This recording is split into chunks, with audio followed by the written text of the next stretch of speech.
Ladies and gentlemen, what was supposed to be a routine bill signing ceremony inside the Oval Office turned into yet another explosive moment that is now racing across the internet, dominating cable news, and reigniting America's already burning debate about power, accountability, and the press. It began calmly, cameras rolling, reporters packed tightly together, President Trump standing confidently behind the desk. Then came a question that changed the entire room. CNN's chief White House correspondent, Caitlin Collins, raised her voice above the crowd and asked about the massive new release of Jeffrey Epstein-related documents, nearly 3 million heavily redacted files dropped by the Justice Department, files that survivors say still hide the truth, files that mention powerful names, files that reopen one of the darkest scandals in modern American history. Collins wasn't shouting. She wasn't attacking. She was doing what journalists are supposed to do. She asked about justice. She asked about accountability. She asked about why survivors felt once again ignored. And she asked about figures now connected to Trump's inner circle whose names appeared inside those files. For a moment, Trump tried to brush it off. He said the country should move on. He called Epstein a democratic problem. He tried to steer the conversation away, but Collins didn't. She calmly pressed again, reminding him that the victims were demanding answers. That's when the atmosphere changed. Trump's voice sharpened, his posture stiffened, and instead of answering about Epstein, he went after the reporter. He called her the worst reporter in the room. He blamed her for CNN's ratings. Then he turned to the people around him and said something that instantly went viral. He looked directly at her and said he had never seen her smile, not once, in 10 years. He said she wasn't smiling because she wasn't telling the truth. He accused CNN of being dishonest. He said they should be ashamed. The room went quiet. You could feel the tension through the cameras. And while the president was delivering personal insults, the subject that started it all, survivors of sexual abuse, disappeared from the conversation. Collins didn't lose her composure. She didn't fire back. She calmly tried to return to the victims, but Trump kept ranting, overlapping her voice, shaking his head, repeating attacks. Moments later, aides rushed reporters out of the room. But even as they were leaving, Trump was still complaining about her expression, about her network, about the question he didn't want to answer. Within minutes, the clip was everywhere. On X, on Instagram, on TikTok, on every major news network. Some Trump supporters declared he had destroyed fake news. But many Americans saw something very different. They saw a president avoiding questions about one of the most disturbing scandals in U.S. history. They saw him shifting from accountability to personal attacks. And they saw a familiar pattern when confronted with uncomfortable truths. He doesn't answer. He attacks the messenger. Late-night hosts mocked the moment as another bizarre tell women to smile episode, especially disturbing considering the subject was sexual assault survivors seeking justice. Journalists across the industry rallied behind Collins. CNN anchor Jake Tapper publicly defended her, calling her a great reporter and a great person. Collins herself later shared the clip, simply explaining that the president lashed out when asked about the Epstein files and the victim's reaction. No drama, just facts. And that calm response may have said more than any argument ever could, because this wasn't really about a smile. It was about power. It was about deflection. It was about a president who once again chose insult over answers when faced with accountability. For years now, Trump has clashed repeatedly with Caitlin Collins. He's singled her out, talked over her, mocked her. And critics say it reflects a broader pattern, not just toward her, but toward female journalists who press him hardest. But what made this moment different was the subject. This wasn't about policy. This wasn't about polls. This was about abuse survivors still waiting for truth. And instead of addressing their pain, the focus became a reporter's facial expression. And that, many Americans say, tells you everything.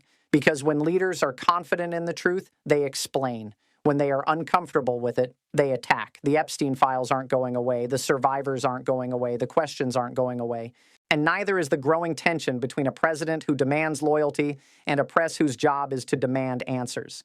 What happened in the Oval Office yesterday wasn't just another viral clip. It was a snapshot of where American politics stands right now, a moment where power collided with accountability, where personal insults replaced transparency, and where the most serious issues were drowned out by anger. And as millions continue watching that footage replay again and again, one thing is becoming impossible to ignore. This wasn't about a smile. It was about a president who didn't want to talk about Epstein, and a journalist who refused to let the country forget.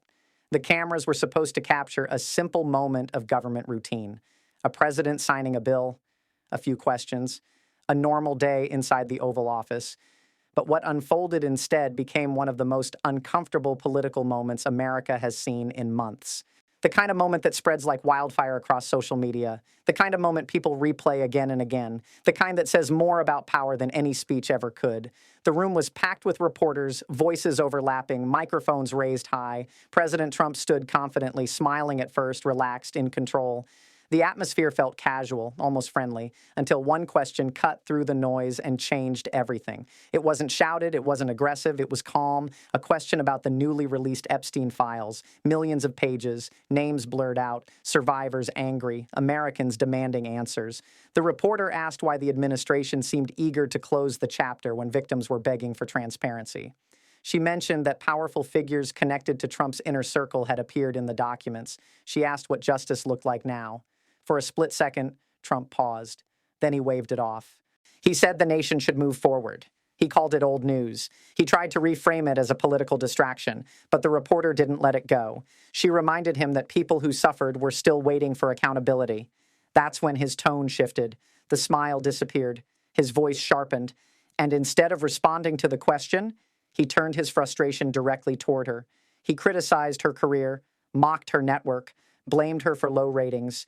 And then, in a moment that stunned the room, he made it personal. He commented on her face, on her expression. He told everyone he had never once seen her smile in all the years he had known her. Not once. He said the reason she wasn't smiling was because she wasn't being honest. He accused her organization of lying to the American people. The subject of sexual abuse survivors vanished from the conversation in an instant.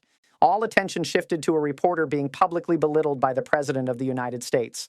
The room fell awkwardly quiet. Some reporters looked down, others stared in disbelief, and the woman at the center of it all remained calm. No shouting, no insults back, just professionalism. She tried to redirect the conversation, back to the victims, back to justice, back to the files that had shaken the country. But Trump kept interrupting, talking over her, repeating accusations, raising his voice. Moments later, staff members rushed everyone out of the room, ending the exchange abruptly. Yet even as the reporters were escorted away, Trump could still be heard complaining about her, about the question, about her demeanor, about the network. Within minutes, the video was everywhere. Phones buzzed, timelines exploded, news alerts flashed.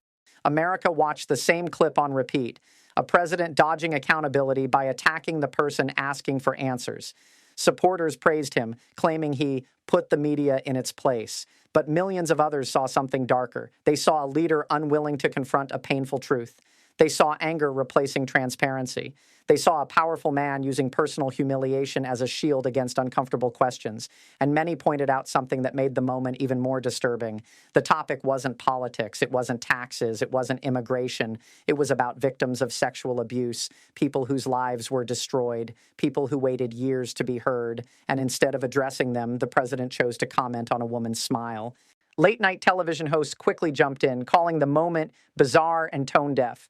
Social media filled with messages from women who said they recognized the tactic instantly.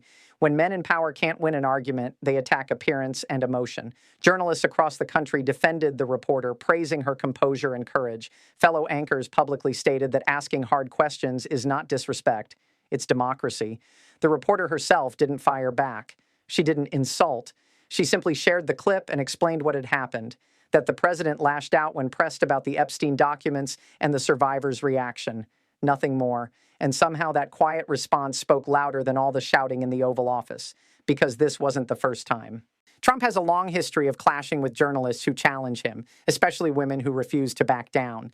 Time and time again, tough questions are met with name-calling instead of answers.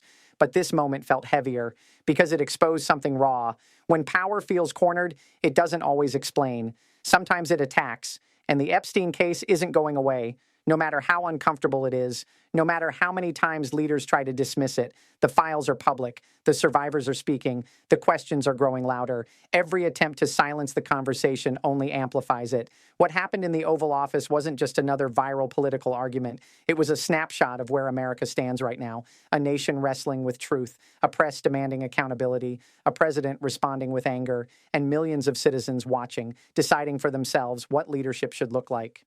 Some saw strength. Others saw avoidance. But one thing became clear. This wasn't about journalism. This wasn't about ratings. This wasn't even about a smile. It was about a president being asked to confront one of the darkest chapters in modern American history and choosing to deflect instead. History shows us something important. When leaders are confident in their record, they explain. When they aren't, they attack. The Epstein files represent unfinished justice, unanswered questions, powerful names hidden behind black ink, and every angry outburst only reminds the public that there is still something to uncover.